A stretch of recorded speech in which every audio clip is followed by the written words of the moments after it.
Hi everyone, welcome to digital GK classes. तो जैसा कि आप सभी को पता है कि सीटेट का एग्जाम आपका दिसंबर या जनवरी में कभी भी हो सकता है।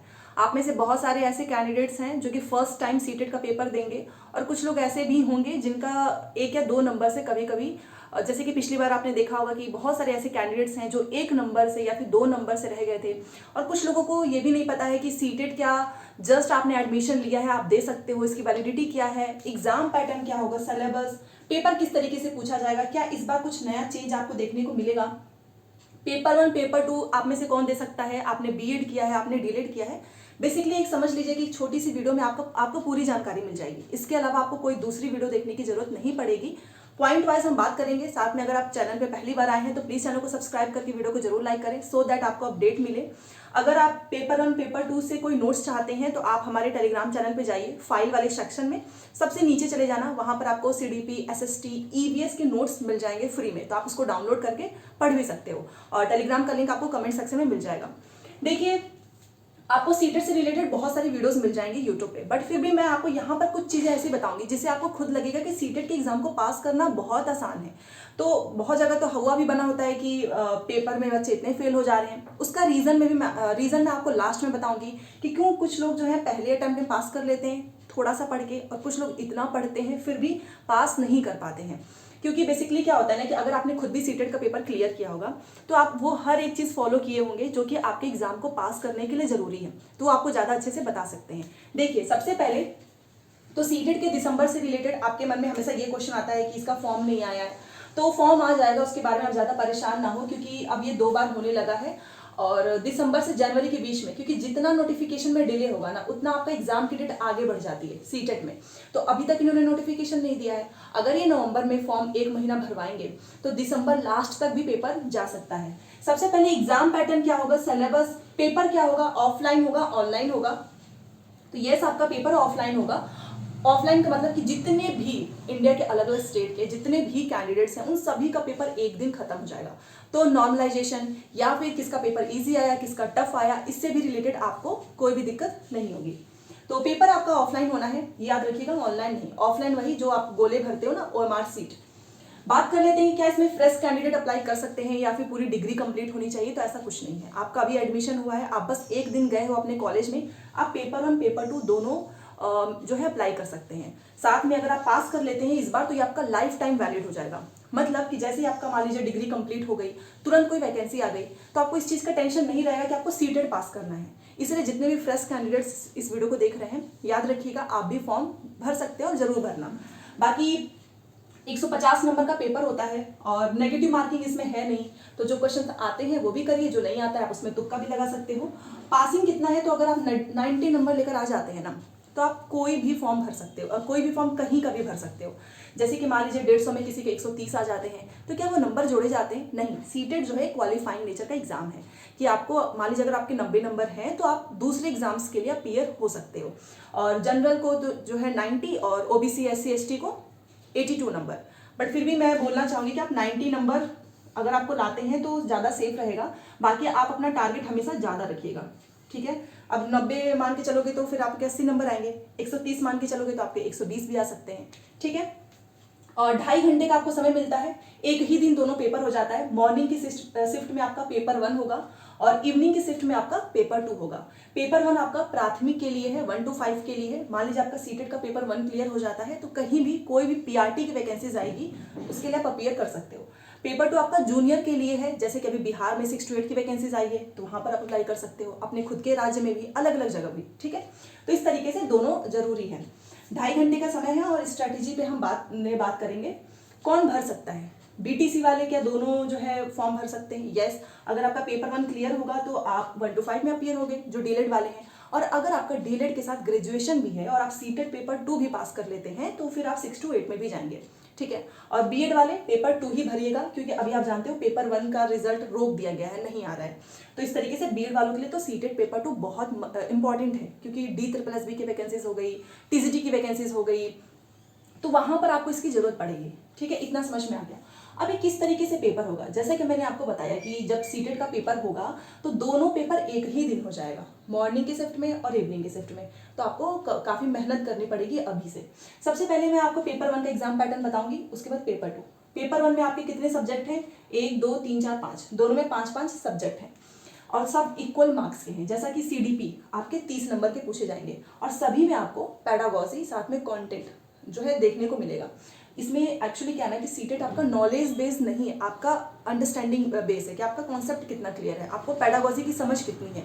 आप अगर क्लास टीचर बन जाते हो तो अगर आपको पेडागोजी नहीं आएगी तो आप कैसे बच्चों को हैंडल करोगे, तो वो सारी चीज़ें इसमें काफ़ी इंपॉर्टेंट हो जाती है। तो रट्टा मार के सीटेट नहीं पास किया जाएगा, इम्प्लीमेंट करके आप चीज़ों को समझेंगे ना पेडागोजी के, तो आपका अपने आप जो है क्लियर हो जाएगा।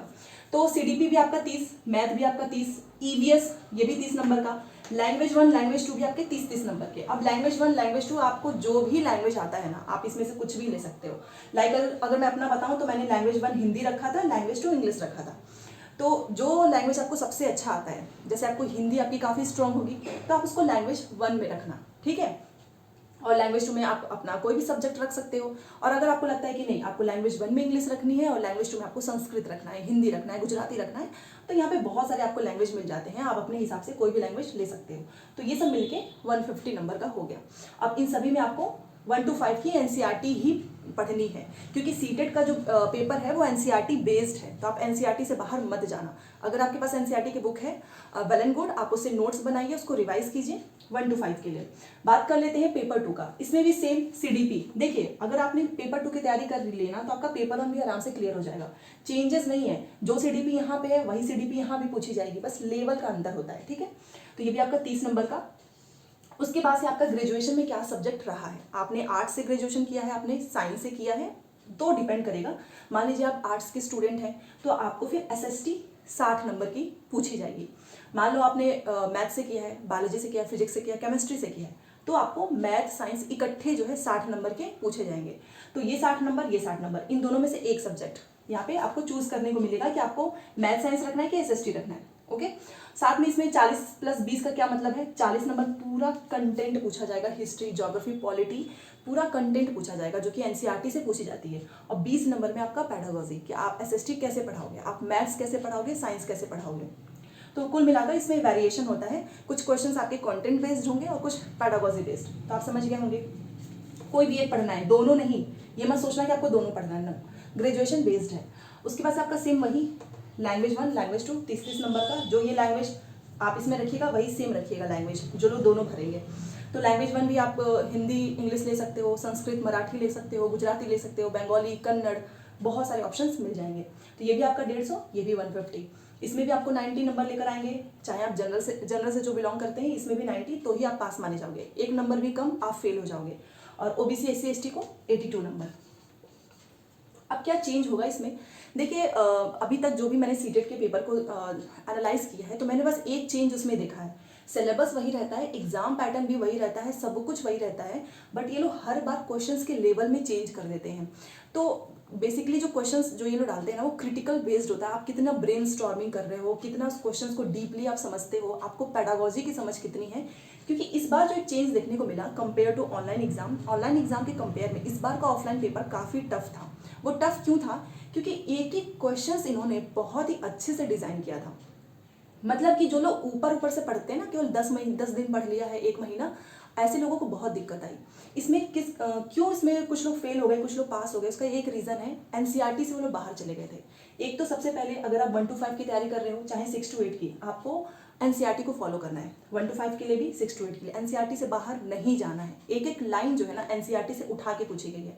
तो जो लोग भी अलग अलग जगह पढ़ रहे थे ना, वो लोग बहुत सारा नोट्स इकट्ठा कर लिए, पढ़ रहे थे, वहाँ से कुछ नहीं आया। शॉर्ट एंड कंसाइज में चलिए, एनसीईआरटी को फॉलो कीजिए, दैट्स इट। तो और फेल करने का रीज़न है कि आपने बहुत मटेरियल इकट्ठा कर लिया, आपने एनसीईआरटी को समझा ही नहीं, आप दुनिया भर की सारी चीज़ें पढ़ लिए, ये फेल का रीज़न है। दूसरी चीज़, पेडागोजी काफ़ी उनका वीक था। जो लोग पास किए हैं उनकी पेडागोजी स्ट्रॉन्ग, जैसे स्टूडेंट से मेरी बात हुई तो उन्होंने क्या किया था कि जितने भी सीटेट ने 10 से 12 साल के बीच में जितना भी पेडागोजी का क्वेश्चन कराया था, उन सभी को उन्होंने 1 नहीं 2 नहीं 3 बार किया। जो उनको डाउट लगता था कॉपी में नोट करते थे, फिर उस पर वर्क करते थे। तो ये है पास करने का रीज़न और फेल करने का रीज़न ये था कि इन्होंने केवल मैराथन देखा है, बस मैराथन कर दिया, टीचर पे डिपेंड हो गए, अपने आप से कुछ नहीं किया। एग्जाम के 1 हफ्ते पहले उन्होंने पढ़ाई स्टार्ट की। तो ये सारी चीज़ें आपको नहीं करना है। स्ट्रेटजी यही होगी कि आप एनसीईआरटी से बाहर मत जाओ, एनसीईआरटी को फॉलो करो और पेडागोजी खुद से सॉल्व करने की कोशिश कीजिए, ठीक है। अपना टारगेट हाई रखो। और आपको इसके लिए मैं एक चीज़ बोलना चाहूँगी, सीटेट जैसे एग्जाम के लिए भी अगर आप कोचिंग पे डिपेंड हो जाते हो ना, तो ये एक बहुत बड़ी मिस्टेक है। क्योंकि अब हम इतने मैच्योर हो चुके हैं कि हमें पता होना चाहिए कि क्या चीज़ पढ़नी है, क्या चीज़ नहीं है। अब एनसीईआरटी, जैसे आपको मैंने बताया कि एनसीईआरटी पढ़नी है, तो सिंपली आप एनसीईआरटी की जो है वो एनसीईआरटी पे जाइए गूगल पे, वहाँ पे एनसीईआरटी लिखिए, 1 से लेके 8 तक की बुक्स है, वहाँ पे एक एक करके जो है पढ़ते जाइए, नोट्स बनाते जाइए। कितना सिंपल है, पैसे भी नहीं लगेंगे आपके। तो इस तरीके से आप तैयार करो, और 150 में से 90 जो है लेकर आना बहुत टफ नहीं है, बहुत आसान है। बट चेंज यही है कि इस बार भी आपको नए नए क्वेश्चंस देखने को मिलेगा, बाकी और कुछ नया चेंज नहीं है। नया चेंज यही होगा कि फिर से क्वेश्चंस को मॉडिफाई करेंगे, फिर से क्वेश्चंस टफ बनाएंगे। पिछली बार इसलिए ज़्यादा लोग फेल हो गए क्योंकि क्वेश्चंस काफ़ी अच्छे लेवल का पूछा गया था, ठीक है। तो इसलिए मैं बोल रही हूँ कि नए चेंज के लिए हमेशा अपने आप को रेडी रखो कि अगर इससे भी टफ कुछ आ जाता है तो आप कर लोगे। क्यों? क्योंकि आपने काफ़ी हार्ड वर्क किया है, आपने स्मार्टली बहुत अच्छे से पढ़ाई की है और बहुत अच्छे से नोट्स बनाए हैं, आपने क्वेश्चंस पेपर बहुत बार सॉल्व किए हैं। सो आप इस तरीके से पास हो जाएंगे, ठीक है। तो अगर जैसे कि क्लासेस से रिलेटेड आपका नवंबर से क्लास स्टार्ट हो जाएगा। हम 6 to 8 पूरा अच्छे से पढ़ाएंगे और 1 to 5 भी। नोट्स मैं खुद से प्रिपेयर करती हूँ, वही नोट्स दूंगी जो कि मेरे एग्जाम के समय काम आया था, उससे हम पढ़ाएंगे, साथ में पीवाईक्यू भी करेंगे। तो नवंबर से क्लासेस स्टार्ट हो जाएंगी।